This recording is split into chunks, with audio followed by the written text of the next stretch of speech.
আসসালামু আলাইকুম। আশা করি সবাই ভালো আছেন। তো আপনাদের দোয়ায় আমিও ভালো আছি। তো আমি নাদিমা আহমেদ লট মিস্ত্রি। তো আমি আজকে আপনাদের মাঝে গুরুত্ব আর একটি রাউন্ড সিঁড়ির ভিডিও নিয়ে হাজির হলাম। সেটি হলো, দেখুন, আমাদের রাউন্ড সিঁড়ির কালকে কাঠ মারার পরে, মনে করেন আমরা কাঠ প্রসেসিং করার পরে, লেবেল টেবেল করার পরে, তারপরে আমরা রাউন্ড সিঁড়ির বস্তা মারছি। তো রাউন্ড সিঁড়ির বস্তা মারার কারণে রাউন্ড সিঁড়ির মধ্যে যদি ভাইব্রেটর মারেন, তো সেই কারণে রসগুলা মনে করেন নিচে পড়বে না, অনেক সুন্দর হবে সেইটা। কারণ কাঠ কিন্তু আপনার মারার পরে ফাঁক থাকে, অনেক সময় কাঠের একটু ফাঁক থাকে, ট্যাপ থাকে। তো সেই কারণে আপনি যদি বস্তাটা মারেন, তো আপনার সেই কারণে রাউন্ড সিঁড়ি কোনো মনে করেন নষ্ট নিচে পড়বে না, ফাঁক দিয়ে অনেক ভালো হবে। তো এদের দেখুন আমাদের রাউন্ড সিঁড়ি দেন কি কাঠ দিয়ে ছাওয়ার পরে বস্তা মারছি। তো আমাদের ভিডিওটা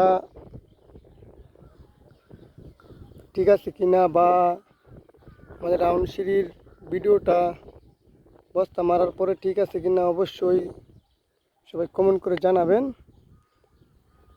আর যারা নতুন নতুন ভাই আছেন, সবাই আমার চ্যানেলটা অনেকে সাবস্ক্রাইব করেন নাই, তো অবশ্যই সাবস্ক্রাইব করে দেবেন নতুন নতুন ভালো ভিডিও পেতে। সবাইকে আমি অনুরোধ করব, অবশ্যই সবাই আমার চ্যানেলটা সাবস্ক্রাইব করে দেবেন। তো এই যে দেখুন রাউন্ড সিঁড়ির বস্তা মারার পরে রাউন্ড সিঁড়ির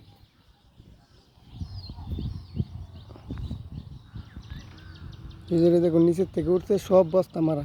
তো আপনার কাঠের ফাঁক থাকার কারণে আমরা বস্তা মারছি, কিন্তু কাঠ দিয়ে করলে আসলে বস্তাটা মারা ওই বেটার। তো অনেক ভাইয়েরা তো রাউন্ড সিঁড়ি করেন, বা অনেক বড় বড় মিস্ত্রি ভাইয়েরা আছে রাউন্ড সিঁড়ি করান বা করেন, অনেক মহাজনরা আছে রাউন্ড সিঁড়ি করান।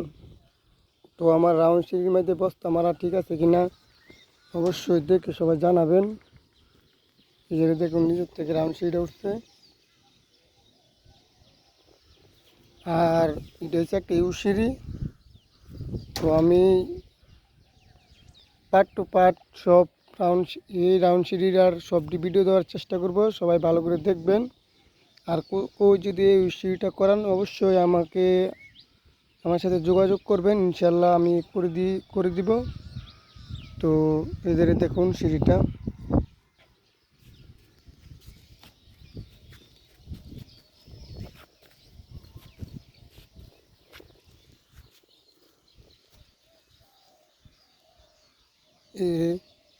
তো আশা করি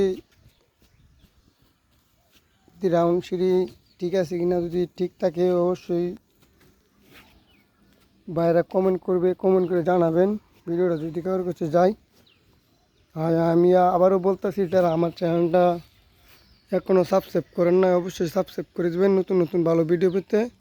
তো সবাই ভালো থাকবেন, সুস্থ থাকবেন। তো আসসালামু আলাইকুম।